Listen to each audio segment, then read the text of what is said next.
ಪ್ರಜ್ವಲ್ ಏನು ಮಾತನಾಡಿದ್ದಾರೆ, ಅವರ ಒಂದು ವಿಡಿಯೋ ಬಿಟ್ಟಿದಾರಲ್ಲ, ವಿಡಿಯೋದಲ್ಲಿ ಏನು ಮಾತನಾಡಿದ್ದಾರೆ ನೋಡೋಣ. ನಮಸ್ಕಾರ.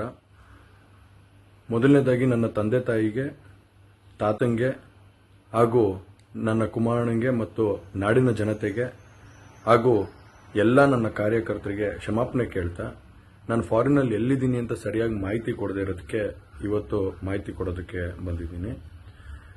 ಏನು 26ನೇ ತಾರೀಕು ಚುನಾವಣೆ ನಡೀತು. 26ನೇ ತಾರೀಕು ಚುನಾವಣೆ ನಡೆದಂಥ ಸಂದರ್ಭದಲ್ಲಿ ಅವತ್ತು ನನ್ನ ಮೇಲೆ ಯಾವುದೇ ರೀತಿ ಒಂದು ಪ್ರಕರಣ ಆಗಲಿ, ಯಾವುದೇ ಒಂದು ಕೇಸ್ ಆಗಲಿ ಏನೂ ಇರಲಿಲ್ಲ. SITನೂ ಕೂಡ ರಚನೆ ಆಗಿರಲಿಲ್ಲ. ಈ 26ನೇ ತಾರೀಕು ನಾನು ಫಾರಿನ್ಗೆ ಹೋಗೋದು ಕೂಡ ಇದು ಮುಂಚೆನೇ ಪ್ರೀ ಪ್ಲಾನ್ ಆಗಿತ್ತು.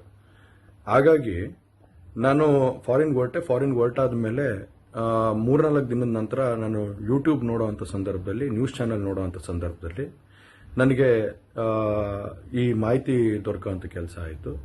ಮಾಹಿತಿ ದೊರಕಿದ ಮೇಲೆ ನಂತರ SITನೂ ಕೂಡ ಏನು ಒಂದು ನೋಟಿಸ್ ಕೊಡುವಂಥ ಕೆಲಸ ಮಾಡಿತು. ಆ SIT ನೋಟಿಸ್ಗೂ ಕೂಡ ನಾನು ಎಕ್ಸ್ ಖಾತೆ ಮುಖಾಂತರ ಮತ್ತು ನನ್ನ ಲಾಯರ್ ಮುಖಾಂತರ ನಾನು 7 ದಿನ ಸಮಯ ಅವಕಾಶ ಕೇಳಿದ್ದೆ. 7 ದಿನ ಸಮಯ ಅವಕಾಶ ಕೇಳಿದ ಮೇಲೆ ಕೂಡ ಅದು ಮಾರನೇ ದಿನನೇ ಏನು ಕಾಂಗ್ರೆಸ್ಸಿನ ಹಿರಿಯ ನಾಯಕರಾದಂಥ ರಾಹುಲ್ ಗಾಂಧಿ ಅವರು ಮತ್ತು ಹಾಗೂ ಎಲ್ಲ ಹಿರಿಯ ನಾಯಕರುಗಳು ಏನು ಓಪನ್ ವೇದಿಕೆಗಳಲ್ಲಿ ಈ ಒಂದು ವಿಚಾರಗಳನ್ನ ಪ್ರಚಾರ ಮಾಡೋದಕ್ಕೆ ಪ್ರಾರಂಭ ಮಾಡಿದ್ರು, ಚರ್ಚೆ ಮಾಡೋದಕ್ಕೆ ಪ್ರಾರಂಭ ಮಾಡಿದ್ರು, ಒಂದು ರಾಜಕೀಯದ ಪಿತೂರಿ ಮಾಡೋಂಥ ಕೆಲಸನ ಮಾಡಿದ್ರು. ಇದೆಲ್ಲ ನೋಡಿದಂಥ ಸಂದರ್ಭದಲ್ಲಿ ನಾನು ಡಿಪ್ರೆಷನ್ಗೆ ಹೋಗುವಂಥ ಕೆಲಸ ಆಯಿತು, ಐಸೋಲೇಷನ್ಗೆ ಹೋಗುವಂಥ ಕೆಲಸ ಮಾಡಿಕೊಂಡೆ. ಹಾಗಾಗಿ ನಾನು ಮೊದಲನೇದಾಗಿ ನಿಮ್ಮೆಲ್ಲರನ್ನೂ ಕ್ಷಮಾಪಣೆ ಕೇಳಿದೆ, ದಯವಿಟ್ಟು ಕ್ಷಮಿಸಿ ಅಂತ ಕೇಳಿದೆ ನಾನು. ಅದಾದ ನಂತರ ಹಾಸನಲ್ಲೂ ಕೂಡ ಕೆಲವು ಶಕ್ತಿಗಳು ಎಲ್ಲ ಒಟ್ಟಿಗೆ ಸೇರಿಕೊಂಡು ಇವತ್ತು ನನ್ನ ಮೇಲೆ ರಾಜಕೀಯದ ಒಂದು ಪಿತೂರಿ ಮಾಡುವಂಥ ಕೆಲಸ ಮಾಡೋವಂಥದ್ದು ಇರ್ಬೋದು. ರಾಜಕೀಯವಾಗಿ ನಾನು ಏನು ಬೆಳೀತಾ ಇದ್ದೀನಿ, ನನ್ನ ಕುಗ್ಗಿಸ್ಬೇಕು ಅನ್ನೋ ಒಂದು ರೀತಿಯಲ್ಲಿ ಇವತ್ತು ಏನೇನೋ ಒಂದು ಪ್ರಕರಣಗಳಲ್ಲಿ ಅವರು ಎಲ್ಲರೂ ಕೂಡ ಒಂದು ಭಾಗಿಯಾಗುವಂಥ ಕೆಲಸಗಳನ್ನ ಮಾಡಿಕೊಂಡ್ರು. ಹಾಗಾಗಿ ಇವನ್ನೆಲ್ಲ ನೋಡಿದಂಥ ಸಂದರ್ಭದಲ್ಲಿ ಇದ್ದಿದ್ದು ಇನ್ನ ಒಂದು ಆಘಾತ ಆಗೋಂಥ ಕೆಲಸ ಆಗಿ ನಾನೇ ಒಂಚೂರು ದೂರ ಇದ್ದೆ. ಹಾಗಾಗಿ ಯಾರು ಕೂಡ ಇದ್ರ ಬಗ್ಗೆ ತಪ್ಪು ತಿಳಿಯೋದು ಬೇಡ.